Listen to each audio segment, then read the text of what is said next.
జై శ్రీరామ్. అందరికీ నమస్కారం. మన హిందూ ధర్మశాస్త్రాల్లో ఎన్నో ఆచార పద్ధతులు ఉన్నాయి. మన జ్యోతిష్య ఆచారాల వెనుక ఆధ్యాత్మిక ప్రయోజనాలే కాకుండా ఆరోగ్య ప్రయోజనాలు కూడా ఉన్నాయి. అయితే ఇంట్లో స్నానం చేసేటప్పుడు నీటిలో కొన్ని ప్రత్యేకమైన వస్తువులు కలుపుకోవటం వల్ల అదృష్టం, ఐశ్వర్యమే కాకుండా ఆయురారోగ్యాలు కలుగుతాయని నమ్మకం. స్నానం చేసే సమయంలో నీటిలో ఎలాంటి వస్తువులను వేసుకోవడం వల్ల ఎలాంటి శుభ ఫలితాలు కలుగుతాయో ఈ వీడియోలో తెలుసుకుందాం. ముందుగా ఈ వీడియోకి ఒక లైక్ కొట్టి మా ఛానల్ని సబ్స్క్రైబ్ చేసుకోండి. లైక్ కొట్టడం మాత్రం అసలు మర్చిపోకండి. అలాగే జై శ్రీరామ్ అని కామెంట్ చేయండి. మన హిందూ ధర్మంలో గంగా జలానికి చాలా పవిత్రత ఉంటుంది. ఎప్పుడైనా పుణ్య నదులకు వెళ్ళినప్పుడు అక్కడ నుండి గంగా జలాన్ని తెచ్చుకొని ఇంట్లో స్నానం చేసేటప్పుడు నీటిలో గంగాజలం వేసుకొని స్నానం చేస్తే సకల పాపాలు తొలగిపోయి మోక్ష ప్రాప్తిస్తుందని నమ్మకం. అదేవిధంగా మీ పూజ గదిలో గంగాజలాన్ని చల్లుకుంటే మీ పూజ గది పవిత్రంగా ఉంటుంది. ఎర్ర గులాబీ పూలు ఐశ్వర్యానికి సంకేతం. లక్ష్మీదేవికి అత్యంత ఇష్టమైన పూలలో ఎర్ర గులాబీలు ఒకటి. కాబట్టి స్నానం చేసే నీటిలో గులాబీ రేకులను వేసుకుని స్నానం చేస్తే లక్ష్మీదేవి సంపూర్ణ ఆశీర్వాదంతో మీ కుటుంబానికి సిరి సంపదలు కలుగుతాయి. మన హిందూ ధర్మంలో పసుపుకు చాలా విశిష్టత ఉంటుంది.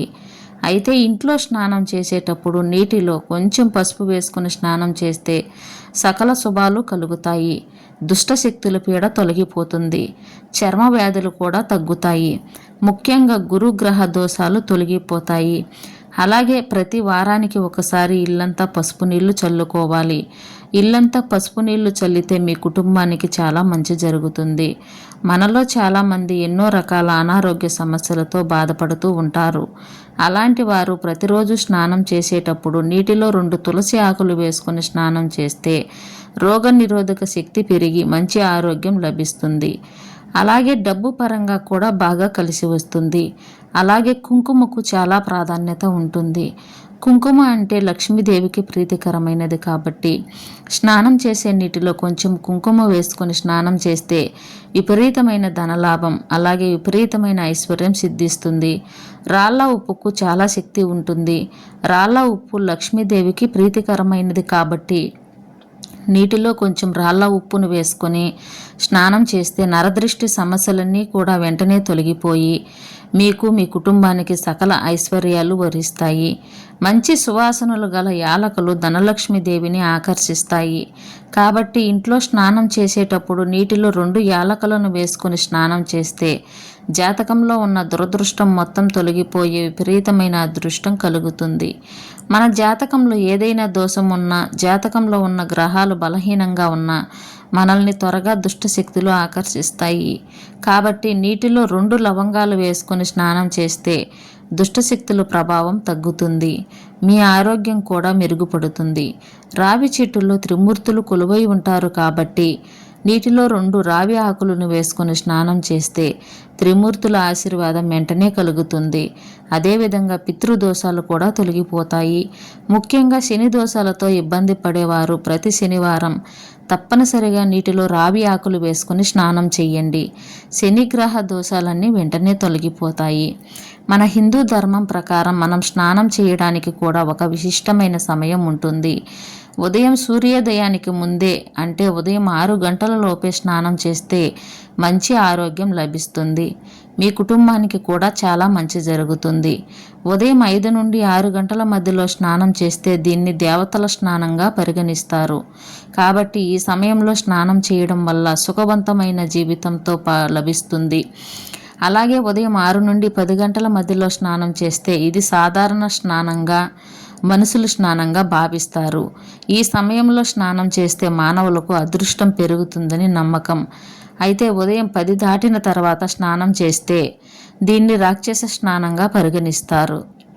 కాబట్టి ప్రతిరోజు తప్పనిసరిగా 10 గంటల లోపే స్నానం చేసేయండి. లేదంటే మీ కుటుంబంలో కష్టాలు పెరుగుతాయి. అయితే మిట్ట మధ్యాహ్న సమయంలో మాత్రం ఎట్టి పరిస్థితుల్లోనూ స్నానం చేయకూడదు. ఇది అనారోగ్య సమస్యలకు దారితీస్తుంది.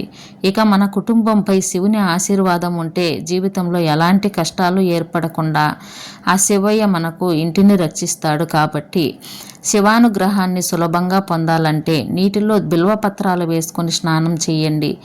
శివానుగ్రహం సంపూర్ణంగా లభించి సకల పాపాలన్నీ తొలగిపోతాయి. గణపతికి అత్యంత ప్రీతికరమైన వాటిలో గరిక ఒకటి. గరికతో గణపతిని పూజిస్తే కోరిన కోరికలన్నీ వెంటనే నెరవేరుతాయని, మరి ఇంతటి పవిత్రమైన గరికను నీటిలో వేసుకొని స్నానం చేస్తే మీ పనుల్లో ఎలాంటి ఆటంకాలు ఏర్పడకుండా మీరు ఎల్లప్పుడూ విజయాలు సాధిస్తారు. తక్కువ సమయంలో అదృష్టాన్ని పొందాలనుకుంటే నీటిలో తమలపాకులు వేసుకొని స్నానం చేయండి. ఈ ప్రీతికరమైన అదృష్టంతో పాటు సమాజంలో గౌరవ మర్యాదలు కూడా పెరుగుతాయి. ఇక మానసిక ప్రశాంతతను కోరుకునేవారు స్నానం చేసే నీటిలో చిటికెడు గంధం పొడి వేసుకొని స్నానం చేయండి.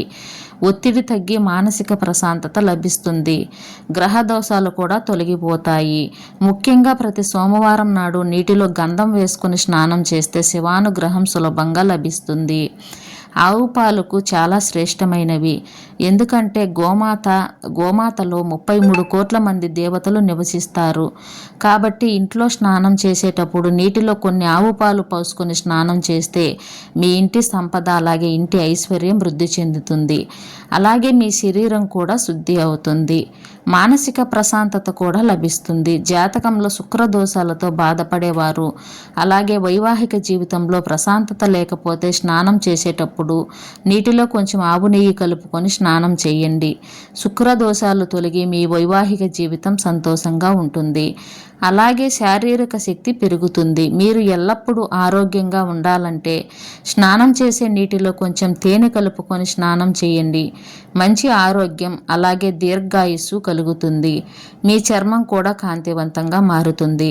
ఇక మగవారు స్నానం చేసేటప్పుడు నగ్నంగా స్నానం చేయకూడదు. మగవారి ఒంటి మీద కనీసం ఏదైనా వస్త్రం ఉండాలి. మన జ్యోతిష్య శాస్త్రాల ప్రకారం నీటిలో జలదేవత ఉంటుందట. కాబట్టి నగ్నంగా స్నానం చేస్తే జలదేవతకు కోపం వచ్చి మీకు కష్టాలు ఏర్పడతాయని నమ్మకం. ఇక వివాహమైన ఆడవారు ప్రతి సోమవారం మరియు ప్రతి శనివారం నాడు తప్పనిసరిగా తలస్నానం చేయాలి. అయితే ఒక్క మంగళవారం రోజున మాత్రం ఆడవాళ్ళు తలస్నానం చేయకూడదు. శనివారం రోజున స్త్రీలు తలస్నానం చేస్తే మీ ఇంటి ఐశ్వర్యం పెరుగుతుందని విశ్వాసం. అదేవిధంగా సోమవారం తలస్నానం చేస్తే ఆడవారి సౌభాగ్యం వర్ధిల్లుతుంది. జై శ్రీరామ్.